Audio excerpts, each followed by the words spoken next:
posé hier de sécurité informatique. Parce que le danger, c'était que, faute d'une sécurisation suffisante, qu'on puisse effectivement entrer. Et ça, il y a plein de Camerounais à l'étranger que je connais qui sont très très forts dans la sécurité informatique, qui travaillent pour le grand pays. Ici, le font là-bas, pourquoi est-ce qu'ils ne pouvaient pas? Et même au Cameroun, il y en a. Donc je pense que c'est d'abord ça. Une fois que nous avons enlevé les craintes liées à la sécurité, je crois que la question de la nationalité multiple doit être résolue aisément.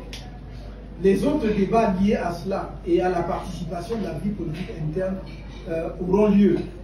Mais en ce qui concerne l'entrée et la sortie du territoire, la participation aux activités du pays, que ce soit aux activités économiques, aux activités artistiques et culturelles, seront réglées. Qu'est-ce que je peux vous dire de façon concrète? Que dans le cadre de ce que nous avons toujours préconisé pour la diaspora, j'ai toujours dit, je crois, en toute humilité, en toute modestie, avoir été, sinon le premier, en tout cas parmi les premiers, à dire que la diaspora est une chance pour chaque pays dans le monde. Tu veux même dire quoi? Tu veux dire que la diaspora nous dépasse. Avec quoi? Non pas parce que les de la diaspora sont plus intelligents que ceux qui sont restés au pays, mais parce qu'ils ont l'avantage par rapport aux autres de s'être frottés à d'autres expériences extérieures qui leur permettent aussi de se mettre plus rapidement au diapason de la compétition mondiale. Quelqu'un qui a travaillé dans une firme multinationale, qui a travaillé dans une grande entreprise, dans un grand cabinet et tout cela, a une expérience qu'un jeune ou un Camerounais qui a une autre expérience, mais peut-être pas de même niveau aurait. Et donc ça peut effectivement accélérer le développement du pays. Cela veut dire quoi concrètement? C'est que nous devons mettre en place les instruments qui permettent à la diaspora de revenir en toute confiance. Nous avons parlé par exemple soit d'une agence de la diaspora, c'est ma préférence. Certains préfèrent parler d'un secrétariat d'État. Moi je crois que l'agence a l'avantage d'être plus en prise avec la réalité à répondre. Parce que l'agence va vous, par exemple, vous guider lorsque vous venez en ce qui concerne, par exemple, l'acquisition foncière, pour que vous n'alliez pas tomber entre les mains, justement, d'aventuriers qui vont vous vendre des terrains qui ne leur appartiennent pas. L'agence va vous permettre, avec son système de guichet unique, de pouvoir démarrer votre usine. À mon avis, si vous l'avez déjà réellement pensé et tout, dans les 3-6 mois qui viennent, je dis, il n'y a aucune raison pour qu'un Camerounais qui a étudié son projet, qui a des financements, passe encore un an à marcher dans l'administration pour avoir les autorisations nécessaires. Et c'est ça qui va accélérer l'industrialisation et créer de l'emploi pour les jeunes. Car au final, ce qui nous intéresse, qu'est-ce qui intéresse pour moi un dirigeant privé?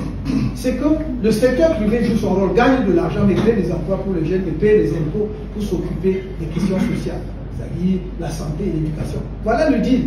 Si on fait comme ça, tout le monde est gagnant. Toi, tu investis dans le privé, tu gagnes de l'argent, mais tu dois me créer des emplois parce que j'ai envie que mes jeunes n'aillent pas. Je n'ai pas besoin qu'ils aillent migrer à la Méditerranée. Et troisièmement, tu dois payer les impôts pour que je puisse effectivement faire la couverture sanitaire des populations et que je fasse marcher l'éducation. Voilà le deal. Moi, j'ai un autre intérêt pour ça. Donc, si les gens de la diaspora viennent, ils ont des projets, ils veulent investir par exemple dans la musique, ils veulent être producteurs, ils veulent promouvoir des salles de spectacle et tout, on doit faciliter cela. Il n'y a aucune raison pour qu'ils mettent 6 mois, 1 an à le faire. Donc voilà ce que je dirais. Nous avons d'ailleurs dans ce même esprit préconisé la création d'un mécanisme financier de la diaspora, d'un fonds de la diaspora. Il peut y avoir un fonds spécial de la diaspora. Géré par la diaspora, c'est pas, il ne s'agit pas pour l'État de lui, mais que l'État l'encadre. Que l'État lui donne l'encadrement nécessaire, notamment sur le plan de la réglementation et tout, et qu'il s'organise. Parce qu'on peut aussi être un jeune de la diaspora, on rentre, on n'a pas assez d'argent, mais on a de très bonnes idées, on a un bon projet. Au lieu de passer par le circuit bancaire traditionnel qui peut être compliqué, personne ne vous connaît encore. Parce que la banque fonctionne aussi comme ça. Oh, je connais tel, je peux me porter garant, on vous donne le crédit. Donc personne ne le connaît, mais c'est dans la diaspora, il arrive. Il y a un fonds de la diaspora qui existe.